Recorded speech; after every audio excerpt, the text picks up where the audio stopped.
express 0.357 in the form of p by q. Okay, we need numerator and denominator. For numerator, just skip the decimal, write the number you are getting. So we are getting 357. And for denominator, for every digit after decimal, we have to write 10. Here we have 3 digits, so we have to write 310. Of course, as a multiplication.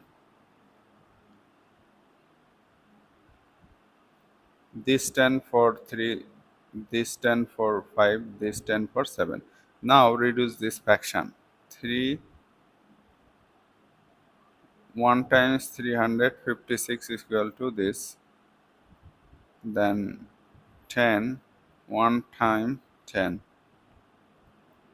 Again we can write 2 times 5, which is 10. Look, 1 times 357 equal to this. And 1 times 10 equal to 10, 2 times 5 equal to 10. So 2, 5, 1, 10 are the factors of 10. 1, 357 are the factor of this. So the common factor is just 1. This is a prime number, right? If you get one prime number, that is the lowest term will be. So this is the actually lowest fraction or lowest term. So we can just multiply this.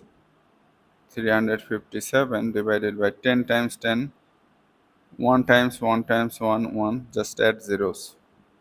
So this is already in simplest form. This is the answer.